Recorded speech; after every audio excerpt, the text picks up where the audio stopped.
Well, today's topic is fires need tending, and so does love. So I saw a campfire this past week where and some initial attempts to light it didn't work because it was the kids.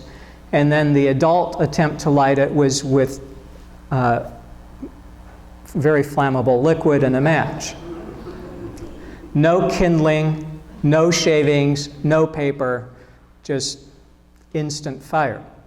But that fire, which was quite well built initially, the logs were placed at just the right spot so that oxygen could get in, but the heat could reflect off of the logs. They were close enough to each other that they would reflect heat, but not so close to block out oxygen. That fire, which was so carefully arranged at the beginning, needed to be tended. If you just walked away, the odds of it being a good fire in an hour and a half are very slim. Fires need tending. They need more fuel. They need sometimes to be poked around a bit. They need sometimes to have things moved around to a more optimum, started out great, but now after an hour, things need to be shuffled around a bit to get into the best position for now. And love is like that. If you have some place where love is burning and don't tend it, it will gradually diminish over time. It needs tending, and sometimes needs new fuel. Sometimes needs to have things moved around a bit. So that's our topic today. What launches us into our topic is some kind of distressing news. So we're going to start in Matthew 24 if you want to follow along. Jesus is talking to the disciples about what's coming up at the end of time. And he's giving them warning.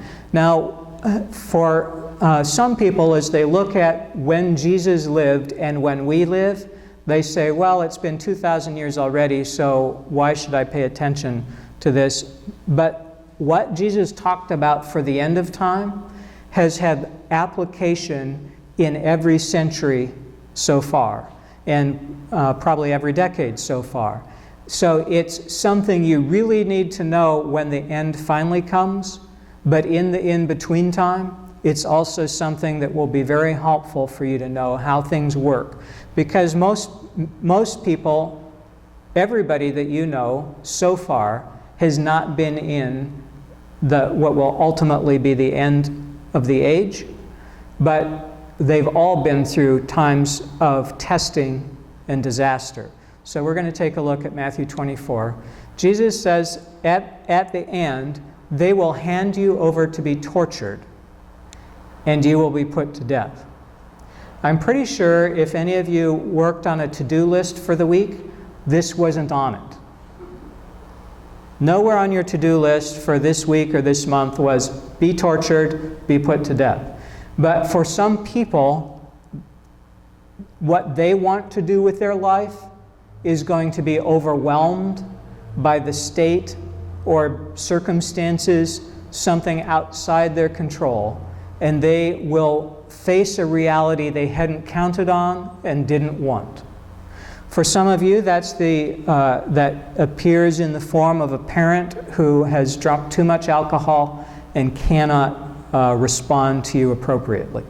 For some of you, that comes in a variety of guises that Jesus, when he was talking to this group about the end of time, didn't directly address, but you've encountered times where things didn't go the way you wanted them to. Jesus says at the end of time, the Christians who are alive will be tortured and put to death. And in between times, this century, today, there are Christians being tortured in different countries. That's true for probably every age. Jesus said, you will be hated by all nations because of my name. Right now, the name of Jesus has favor in some nations. There are some nations you can go to, and when you identify yourself as a Christian, people recognize the worth of that, the good of that, how beneficial it is. But Jesus says at the end of time, many nations, all nations, are going to have Christianity so out of favor that to be identified as a Christian is going to be bad news socially. You will be hated by all nations because of my name. So, those of you on Facebook or some other social media site who like to get likes, at some point, those likes are going to be diminishing and some unlikes are going to be popping up. If you're in these days. Or if you're in days like them, just for you. Jesus said, then many will fall away. The unfortunate circumstance, or the unfortunate result of this, is that when people have their faith tested, some of them aren't strong enough to endure. They aren't able to make it through the time of testing. Some of you know that there was a research that came out, reported in USA Today and other media about a month, 2 months ago, talking about how the number of Christians in society has gone down fairly significantly. What people who looked at that research discovered was the number of Christians in society is unchanged.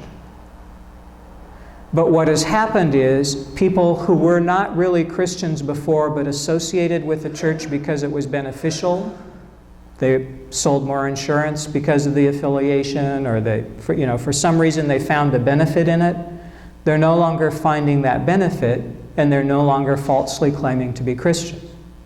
But the number of Christians, in fact, has not changed in that one study.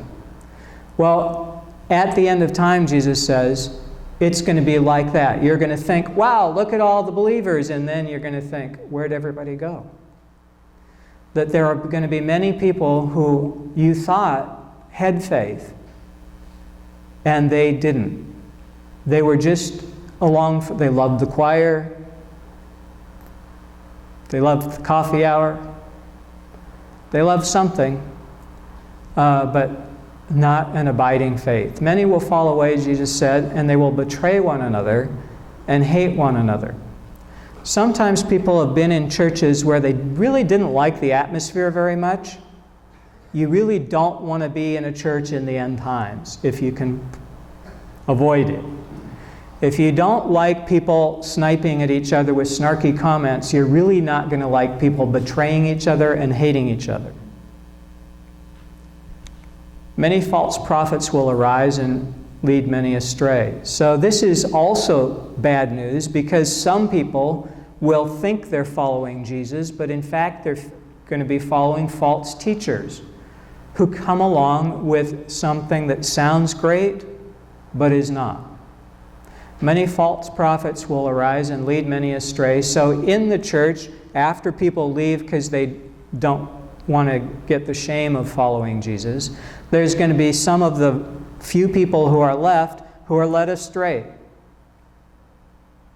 Very bad and dangerous time.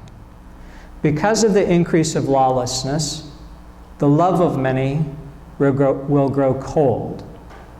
And this verse is what prompts us today to look at the whole concept of love in the end times as well as in our time, whether it actually is the day when Jesus returns or whether Jesus returns a long time from now.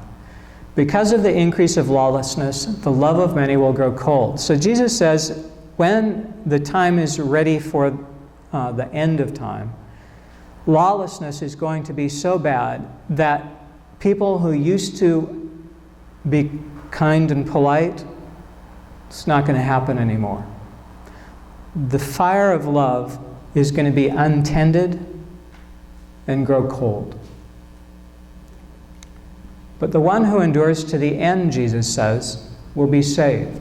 So when the Bible addresses times like this, the common refrain in the book of Revelation, in Jesus' talk here, and in other times when it comes up is, these times are going to be very difficult to live through, but endure, because those who endure to the end will be saved. This good news of the kingdom, Jesus says, will be proclaimed throughout the world. That may not have sounded like good news to you already, but the good news about Jesus will be proclaimed throughout the world. So even in this time, when all the nations are opposed to Jesus, and when being a Christian causes you to be hated by people, some people are going to be brave enough to proclaim the good news to people who desperately need to hear it, as a testimony to the nations, and then Jesus says the end will come. So Jesus, in preparing his disciples for what they're about to endure in the next 10 or 20 years, and also preparing his disciples for what they will endure at the end of time whenever it arrives, has a warning and encouragement to hold fast to the end. So a couple comments on love, because love is so central to Christians, so important. Jesus says the most important thing you can do is love God with all your heart, soul, mind, and strength. So love God above everything else. Second most important thing is to love your neighbor as yourself. But love will grow cold at the end because it's untended, because people don't. So a couple things about love. Love is not based on what others are like. This may be news to some people. It's far easier to think you're loving someone when they are giving you favor, respect, honor, when they're fun to be with. You can love them in those days, but maybe you're not loving them, you're just reflecting back to them the grace that they have for you. So you can't tell in those circumstances if you're actually loving or not, because it's so easy. Love is not based on what others are like. So the way to test how much love you have is when you go into a situation like Jesus just described to the disciples. Romans 5:8 says this, and if you're looking for a Bible verse to memorize, this would be a great one to have in your arsenal of verses to keep remembering on a regular basis, to keep guiding your life. God proves God's love for us in this: while we were sinners, Christ died for us. So love is shown before the person is good enough. While you were still a sinner, before there was any reason for God to like you, Christ died for you. Jesus didn't say, well, I'm going to choose all the cool people who are really great and doing well, I'll die for them. No, Jesus said, I'm going to die for the people who most need it and look the worst. Us. While we were still sinners, Christ died for us. That's how you see love. Love is shown when the people don't deserve it. When people don't deserve it and love is present, then you can tell that is genuine love. So love is not based on what others are like. In a marriage, love is independent of the good behavior of your spouse.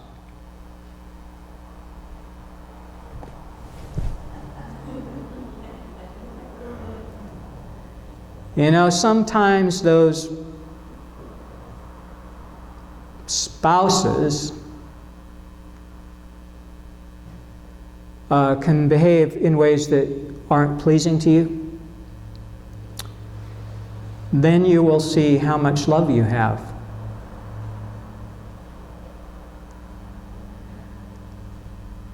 Love is far easier, way more fun, when the other person honors you, lifts you up, upholds you, does what they're supposed to.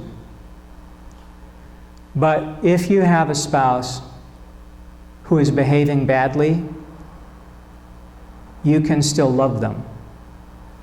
Love is not dependent of their behavior. Love is independent of your spouse's behavior. And in fact, your marriage will last if you have love, independent of your spouse's behavior. In a family, love is independent of the good behavior of your siblings or your children or your parents. They all behave badly from time to time by your standards. By their standards, they can't figure out what in the world is wrong with you. But if you have love for each other, it will overcome their bad behavior. In a church, you can see love independent of the behavior. It's far more fun when everybody's getting along, laughing, joyously participating, working on the same stuff together, at peace. Those are great days. But a church is made up not of people who've died and gone to heaven, but of people who still need Jesus. And from time to time, some of those people don't behave like they have attained the full measure of the stature of Christ. I made that about my size. It's not about there. It's way up there. Independent of my bad behavior. Independent of your bad behavior. Or the kids. Or those grumpy adults. Or whatever category you're looking at, you can love. Or choose not to. Jesus says your love will be influenced by others because when the lawlessness increases, the love of many people is going to grow cold. But don't do that. When behavior calls for love, keep loving. In a city, state, or nation, love is independent of the good behavior of citizens around you.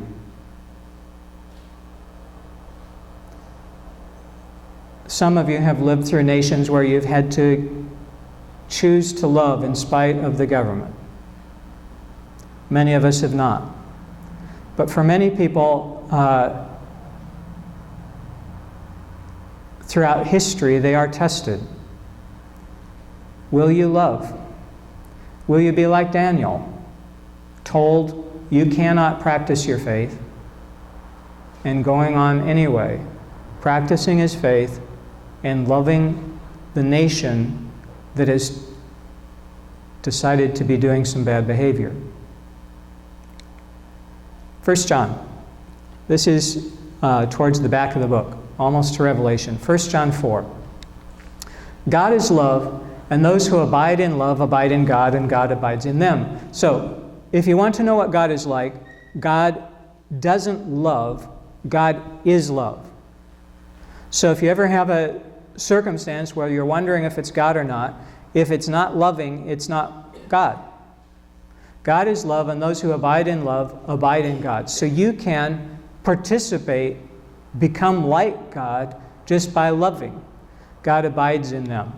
Love has been perfected among us in this, that we may have boldness on the day of judgment. So when the end comes, and everybody is called to account for what they've done, whether that happens on the day of your death or when Jesus finally returns, you can have boldness on the day of judgment, because as He is, so we are in the world. That would be an awesome reality.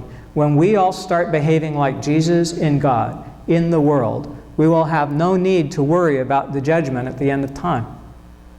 When we are flowing with God's love so completely, we can arrive at the last days and not worry, because God's love is flowing through us. There is no fear in love, but perfect love casts out fear. For fear has to do with punishment, and whoever fears has not reached perfection in love. We love because God first loved us. The reason that we are able to love, even though people don't deserve it, is because that's the kind of love God gives us. When we didn't deserve it, God loved us. And so that ideally changes us, so that we can love when others don't deserve it. If you've been in AA, you know that when a person is rescued from their addiction, one of the first things they're encouraged to do is rescue somebody else. Having received love when we didn't deserve it, we love others who don't deserve it. Mixed motives are acceptable as you move towards purity and maturity. You definitely do not have to wait for your motives to be 100% pure. They won't be. So do it while you're prideful and have a little bit of anger that you're overcoming, and what resentment or whatever it is that you think, let Jesus handle that. You be as loving as you can in the circumstances at the time, and God will move through it. Love is a gift of God, one of the fruits of God's Spirit, so you can ask God for more. And then having done that, go out and get some practice. Even if you don't feel especially moved. Go out and do the thing that you ask God to give you. Start acting in loving ways. All right, here's where we're closing, Matthew 5.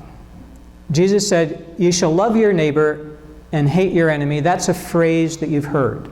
So Jesus here is quoting another saying and says, you've heard this. You shall love your neighbor and hate your enemy. Jesus says, but I've got something different to tell you. I say to you, love your enemies and pray for those who persecute you. Won't make sense. Won't feel great because they're not going to reciprocate. Love your enemies and pray for those who persecute you so that you may be children of your Father in heaven. The goal isn't to become like your enemy.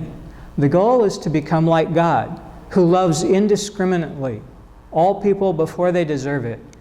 For God makes God's sun rise on the evil and on the good. It'd be more fun the other way, wouldn't it? So you could really tell who is who. Uh-oh, I got a rain cloud over me. But how did that person get sunshine wandering? Well, that's not the way it works. God sends favor to everybody. Sends rain on the righteous and the unrighteous. For if you love those who love you, what reward do you have? Don't even the tax collectors do the same? Everybody does that. If you only greet your brothers and sisters, what more are you doing than the others? Don't even the Gentiles do the same? Be perfect in your love, as your heavenly Father is perfect. So, summary. 3 points we've looked at. First point, love can be impacted by others. In the end times, love is going to go out just about because of the lawlessness around. And that's not an optimum situation. Love needs to be tended. Add fuel to the fire in those times. Encourage one another. God's love doesn't depend on you, second point. God's love depends on God. God is love. There's nothing you can do to get God to love you. God already does. So if you're trying really hard to dress really nice today, thank you, but it didn't matter. May have mattered to the gossipy person beside you or behind you in some other church, not in this one. But it won't make any difference to God who loves you. You cannot earn God's favor. You already have it.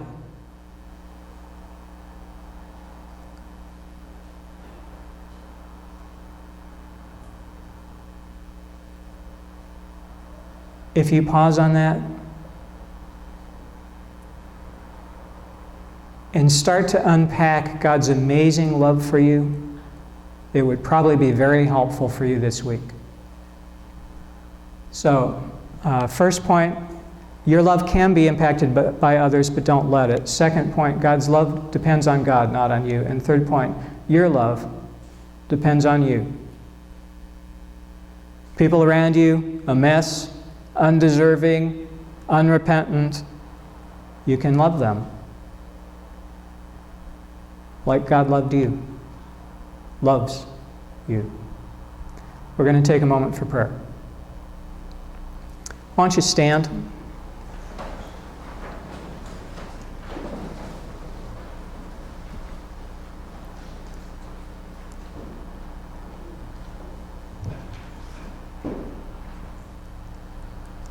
So if there's anyone here that, having heard this message, you think, God, I want to be more loving.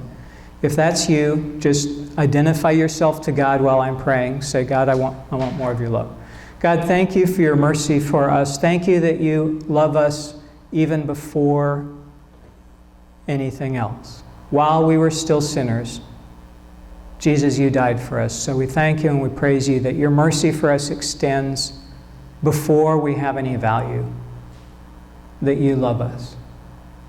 And some of us, seeing our lives and hearing about what you've done for us, realize that we want to have more love. Not just in the good times when it's easy, when people are being nice to us. We want to be more loving in all circumstances. We want, Jesus, to be reflecting you, flowing with you. God, we want to be flowing with your presence and your love. So for those of us saying this to you, God, identifying that we want more love, thank you that you hear the cry of our hearts. And you help connect us, open our eyes, our hearts, our spirits to the love that you've poured into us. Help us to realize how much you've done for us. And being filled with your love, you let us pour out love on others who also need your mercy and compassion and tenderness. We thank you and we praise you, God. Amen.